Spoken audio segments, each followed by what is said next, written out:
What's up, guys? Cat Daddy Crypto here. You know what I need you to do. Hit that subscribe button and subscribe to my YouTube channel. Stay up to date with news around KASPA and KASPA's ecosystem as a whole, as well as the rest of the crypto market. Subscribe and like this video. Let's get it.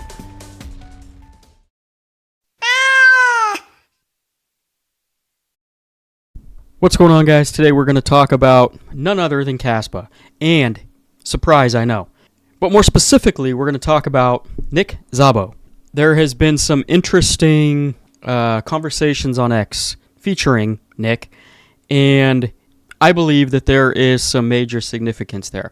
So, for those of you who don't know who Nick Szabo is, he's a computer scientist, legal scholar, and cryptographer who is known for his work in digital contracts and currencies. He is credited with inventing the concept of smart contracts in 1994 and conceptualizing BitGold, a precursor to Bitcoin, in 1998. Szabo's work has laid the foundation for Bitcoin and other decentralized currencies. Okay, so the reason I wanted to give you guys a background on who he is, because he's got a very significant background, right?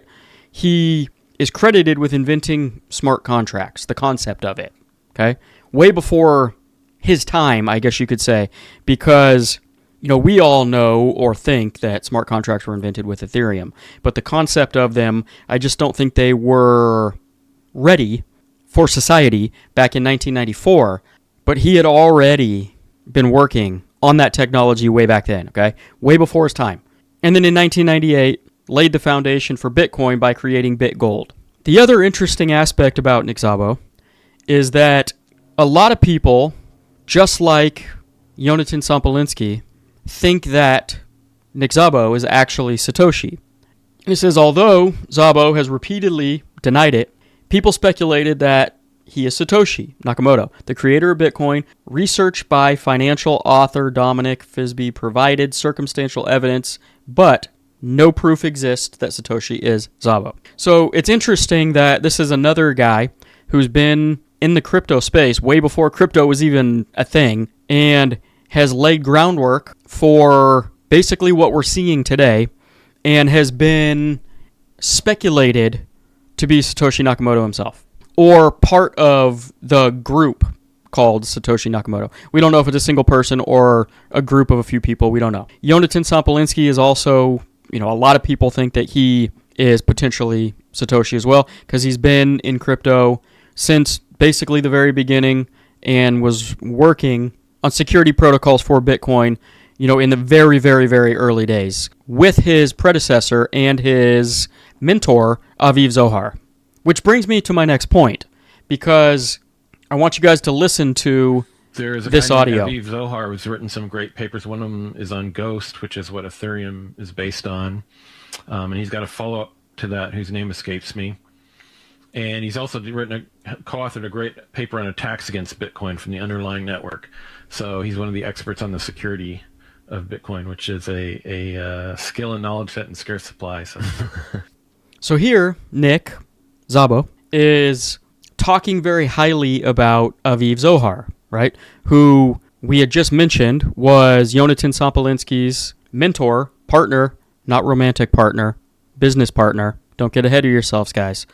And them two together worked on protocols for Bitcoin security way back in the day, as well as created the Ghost protocol, right, which Ethereum is based on, and dozens of other cryptos have actually launched based on the Ghost protocol.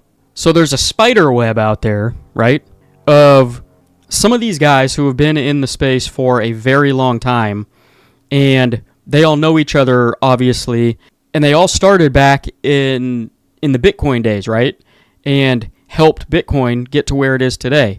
The interesting part about all of this is Nick has taken a 4-year hiatus off of social media and X, but he's now back, which is interesting timing because, you know, potentially the parabolic part of the bull cycle is upon us, right? Very soon. But he's responded to a few things on X, and Brandon Terp has posted, there are people who have worked at the highest levels of finance for 30 plus years with the top 1% IQs that know how to make shit tons of money but still don't understand monetary inflation and the value proposition of Bitcoin as hard money. Act accordingly. And Nick responded with, they spent their whole lives swimming in a fiat goldfish bowl. They don't know of any different environment, okay? So what's interesting down here is 33-1111 has commented on this post saying, isn't the same as Bitcoin maximalists. We have KASPA, which could be better than Bitcoin, but refuse to see. And Nick actually responded to this comment and says, how many KASPA full nodes are there? How much history do KASPA nodes need to store to provide the most trust minimalization? Given that stored history, how fast, terabytes per year, would those nodes being filling up if a KASPA chain operated at volumes dollars equivalent to Bitcoin? So he's asking some technical questions here about nodes and storage, right? And if we click into here, we have Jonathan who actually responded, okay?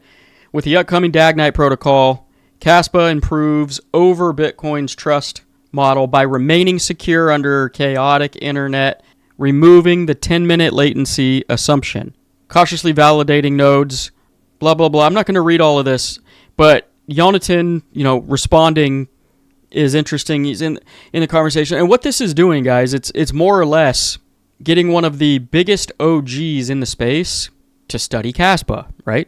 And he says down here, P.S. I think block DAGs have a great deal of potential, but it is best realized when emphasis is put on applying the better trade-offs to improving trust minimalization rather than on other blah, blah, blah, blah. I don't understand the rest of that, okay?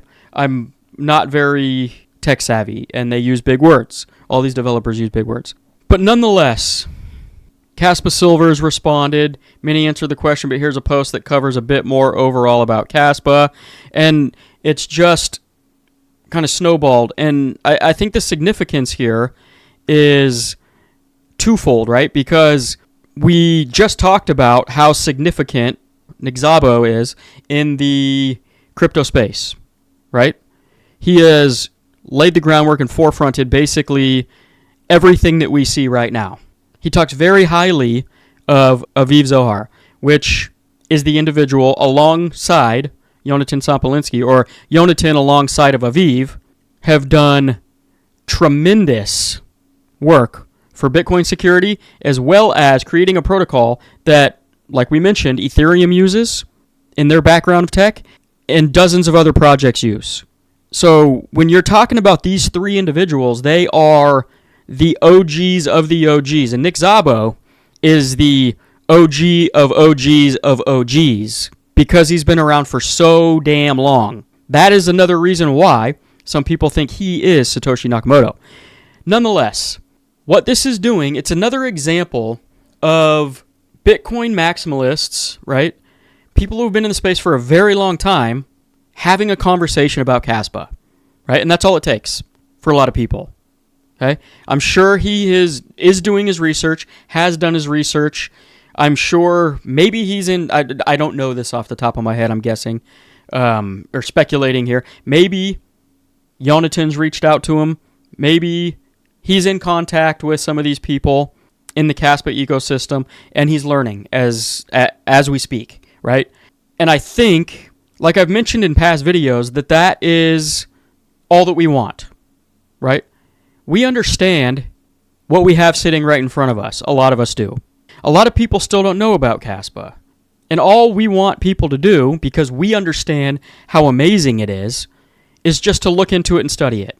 And when you've got names like Nick Szabo entertaining conversation about KASPA specifically, I think that's only a positive thing for KASPA and a positive thing for the space as a whole, because like myself and a lot of you guys know and understand, we think KASPA is the end game, right?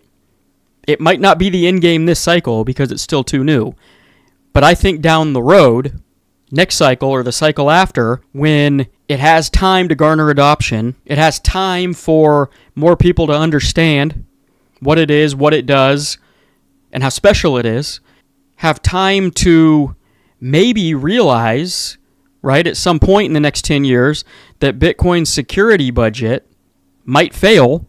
And if that happens, the miners are going to jump ship, the security goes away, and everybody who owns Bitcoin is going to jump ship for the next best thing. And in my opinion, that next best thing is KASPA. I don't need to explain why to you guys because you already know. It does everything that Bitcoin can do. It was launched 100% fair, like Bitcoin was.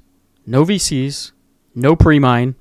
So it's basically the exact same thing, but it's scalable. And that is huge. All we need is adoption, okay? And I think the adoption is going to come in the coming years. So let me know what you guys think down in the comment section below. Let me know how big of a deal you think this might be. And in the meantime, continue to pack your damn bags before it's too late. I will see you in the next video. Peace out. Okay, hold up, before you go. You might be wondering where KDK stores his KASPA, and the answer is Tangem. The reason why I use Tangem Wallet is for the ease of use, the robust security, the trust and reliability, and the affordability. It supports just about every single crypto in the space, and I sleep well at night knowing that my crypto is safe, and you will too. Get yourself a Tangem wallet today. Use code CATDADDY at checkout for 10% off of your purchase. Link in the description below. Thank you for your support, and I will see you in the next video.